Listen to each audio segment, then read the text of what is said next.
This is your girl Sasha. I'll be so glad when I can go live on the 27th of next month, because this recording, sometimes it takes a while to load, especially if I'm at work and I got a couple of things going on. So my internet connection sometimes kind of take it forever to load.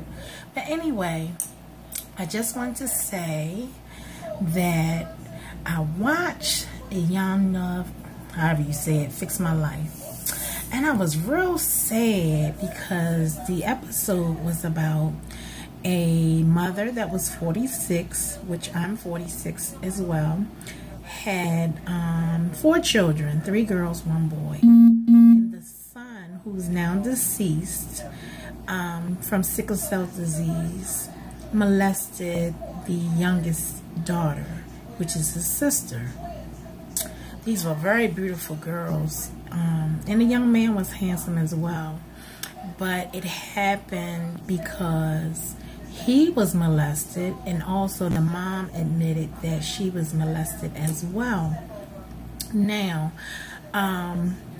for her to be the age of 46, such as myself, I can't imagine being molested or raped as a young woman or a young child. But that happened to my mom. And my mom, she's deceased, and she's been deceased for 22 years. But she was raped and molested by a family member, and it was her dad. And me and my sister, we weren't raped or molested, but my sister was fondled by a family member, which is my mother's brother, our uncle. Anyway, my reason for saying that, how I was so sad, and it brought back memories of my mom, because even though I didn't find out what happened to my mom until after she was deceased, it was just sad that the mom on the show that was my age, that she felt like she couldn't tell anyone. Now, I can understand a little bit when my mom was coming up. But like nowadays, and in the 70s and 80s, you know, I just felt like the mom probably could have told someone what happened to her, and then maybe be able to protect her children and talk to her children about it. My mom didn't talk to me about what happened to her, but she experienced mental illness and episodes of paranoid schizophrenia, and my mom would say certain things, and not at that time I understood or paid attention really to what she was saying, but she really was telling me her story in her own way. I really wish my mom was still here. She's not, and I was 24 years old when she passed away, and she was 43. And my younger sister was, well, actually my mom died that day before my younger sister's 15th birthday. So can you imagine? I couldn't imagine losing her when I was 24, but I really couldn't imagine losing her when I was 15. And when I was 15, I was a mom. Now, my oldest son, he's 30 years old. He will be 31 in a few weeks. But his dad is 10 years older than me. Now, no, I wasn't molested by him. No, I wasn't raped by him. I lied about my age. I did not know that he was the age that he was. He didn't look 24. I assumed he was about 19, which really, he still was too old for me by law. But he didn't force me to do anything. And after the process of that, we had a child. And he's still in my son's life. He's still in my life. We get along very well. Unfortunately, he did spend 26 years in prison, but it wasn't from statutory rape. It was for murder or accessory to murder. But anyhow, I just want to talk to people that may have went through the things that I went through growing up with a mentally disturbed parent who was molested and raped by a family member, a close family member, and how this little not me movement is going on. Oh, it definitely wouldn't have been me. I was the type of child that if someone did something that I felt as though was wrong, I would tell. So I would either be dead because my attacker would probably kill me, or, you know, I would just probably be in jail because I probably would kill that person. It's just sad how a lot of children are violated, and a lot of women are violated, and a lot of boys are violated.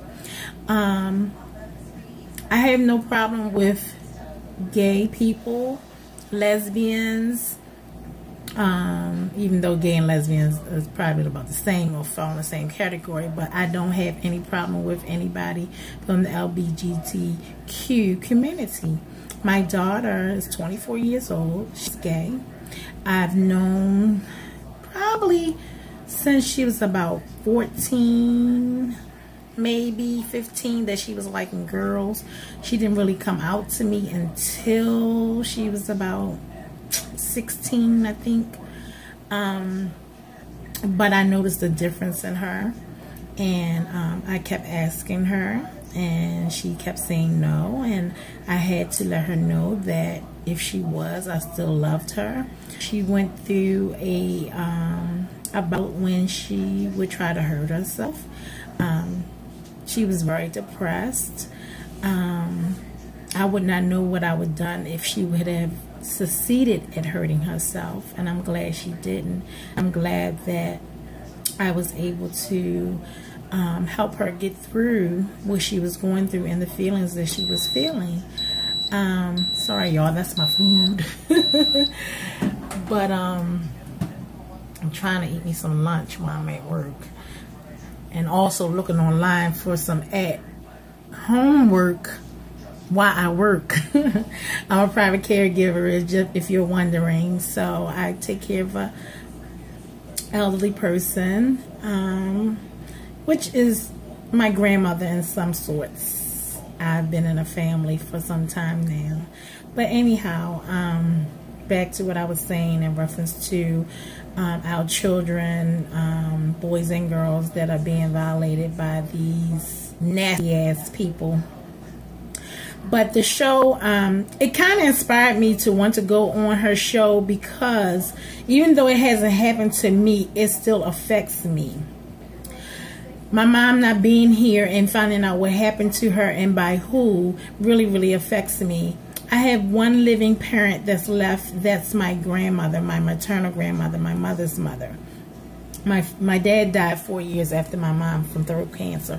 But almost 4 years after my mom passed, I found out what happened to her, and the person that did this to her, he died the year that I found out. And actually after he passed, then I found out. And I had some questions for my grandmother. I love my grandmother to death, but I just had some questions, but I didn't know how to approach her with it.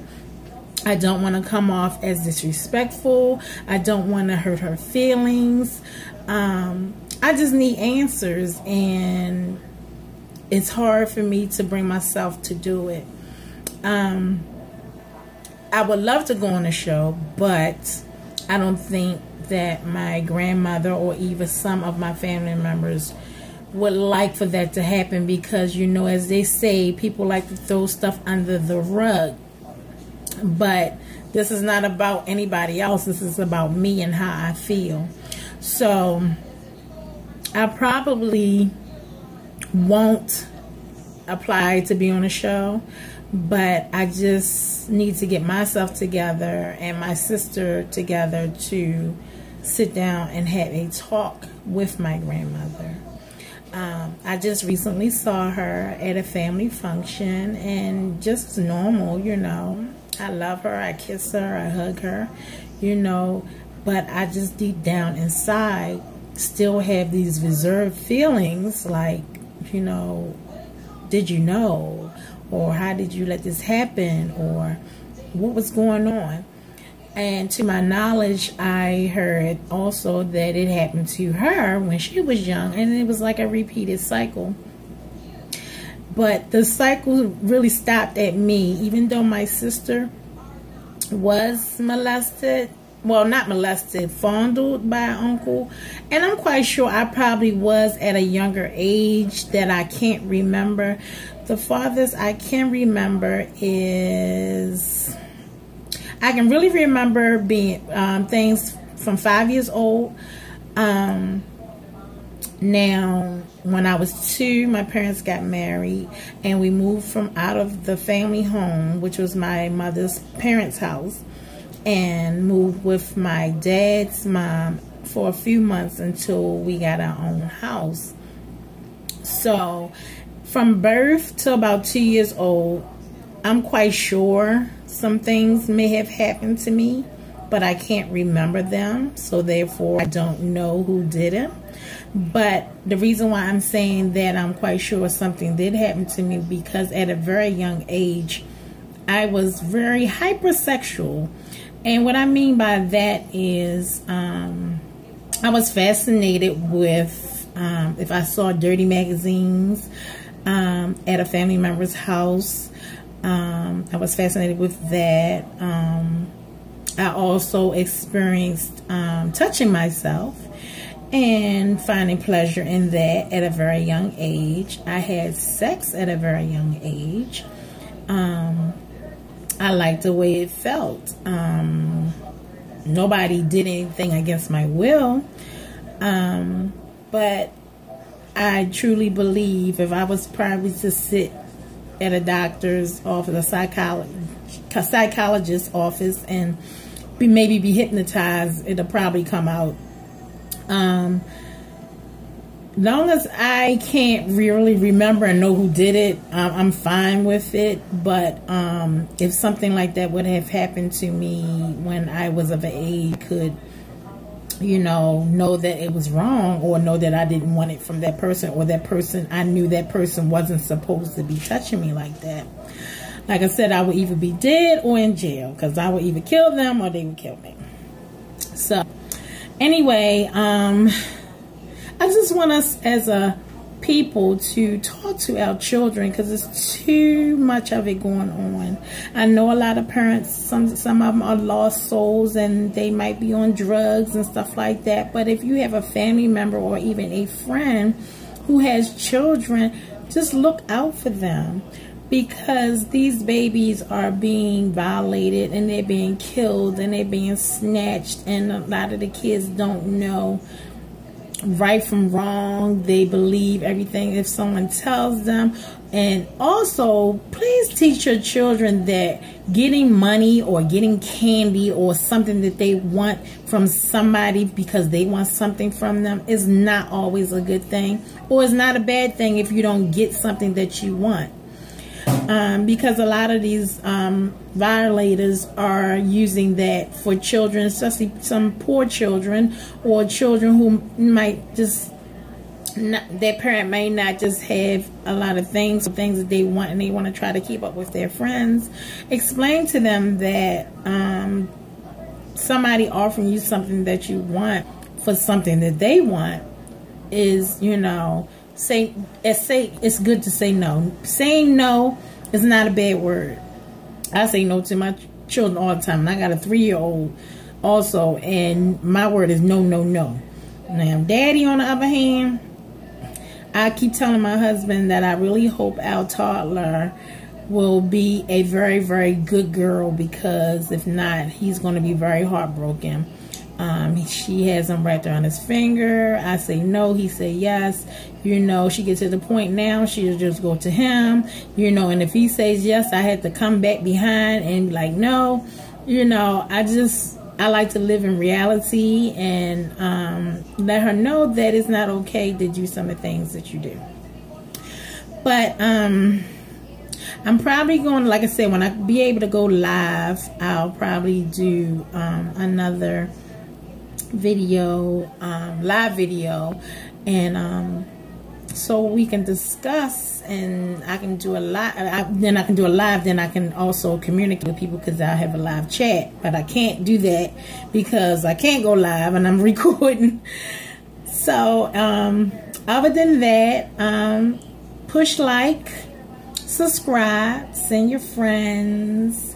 Also, when you push like and subscribe to Nobody's Safe with Sasha Williams, please go and check out some of my subscriptions and subscribe and like those people as well. And one of them is Just a Superstar, Josh Carter. He's someone who I've met that was in the YouTube world. And I got to meet him in person, and he's very funny and he's very inspirational too. But I really enjoy his funny side. And then when he's inspirational, I enjoy those too. But he's very funny. And he also has a couple of websites and stuff that he's trying to get money and stuff to donate to domestic violence women, or single mothers that may need help with their kids, school supplies and school clothes and stuff like that. So like and subscribe and share, and please join me hopefully the 27th of September. I'll be able to go live. So as soon as I know I can go live, I'm going to go live. And I would like to talk to some of you and interact. And I met a lot of nice people on YouTube. So YouTube is not always bad. And there are some good people that you meet. And there are some judgmental people. I'm not judgmental at all. But I have opinions, and so does everyone. I don't mind other people's opinion.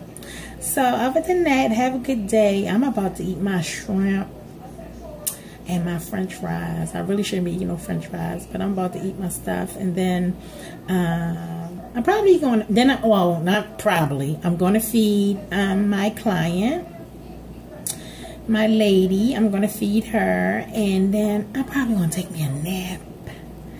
And I have to be to work early tomorrow, like around about 5:30, because the lady mom that I take, well, the lady that I take care of her mom, she has to be to work for a class, and so I'll be here all day tomorrow.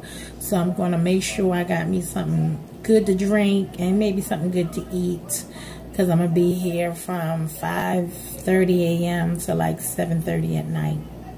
So, bye. Talk to you later.